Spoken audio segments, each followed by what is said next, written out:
میں ابھی مظفر گڑھ گیا کوٹ ادو، تو میں نے ایک صاحب کو گاڑی میں بٹھا لیا. میں نے ان سے پوچھا کوئی اپنے تجربے بتائیں. اب ذرا ایک تجربہ سنیں.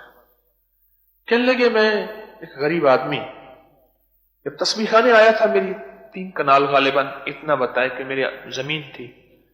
میں نے ایک زمین کا سودا کر لیا، پیسے دینے کا وقت آ گیا، اور میں نے کہا اللہ مجھے ایسا نہ ہو کہ میں جھوٹا ہو جاؤں، وعدہ خلافی ہو جائے. چاشت کے نفل پڑھے، کیونکہ چاشت میں روزی کی برکت کے وعدے ہیں. اللہ سچا، اس کا حبیب سچا، اور میرے حبیب کے غلام سچے، اور اس کے وعدے سچے، اور چاشت کے نفل سچے، اور اس کے پڑھنے والوں کو سچے وعدے ملتے ہیں. یہ بھی بات سچی ہے. چاشت کے 2 نفل پڑھے، نفل پڑھ گئے. اب کیا کیا؟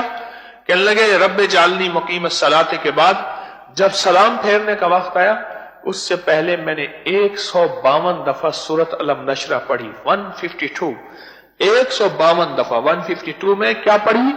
سورۃ علم نشرہ پڑھی، اور گڑ گڑا کے پڑھی، اور بھکاری بن کے پڑھی، اور محتاج بن کے پڑھی. اتحیات میں پڑھ رہا ہوں، پڑھ رہا ہوں، پڑھ رہا ہوں، پڑھ رہا ہوں، پڑھ رہا ہوں، اور انگلیوں پہ شمار کر رہا ہوں. بس انگلیوں پہ ایسے انگلیوں پہ زور دے کے انگلیوں پہ ہی شمار کر رہا ہوں، پڑھ رہا ہوں. کہنے لگا میں سلام پھیر کے میں نے دعا کرنی شروع کی. ایسے دعا کرنی شروع کی تو میری بیوی مسجد کی طرف آئی اور کہنے لگی اللہ نے غیب سے انتظام کر دیا. لوگوں کو اپنی یوٹیوب چینل ہر وقت سبسکرائب کرائیں. آپ دوسروں کے لیے صدقہ جاریہ بنیں گے، اللہ پہلے آپ کی مصیبت ٹالے.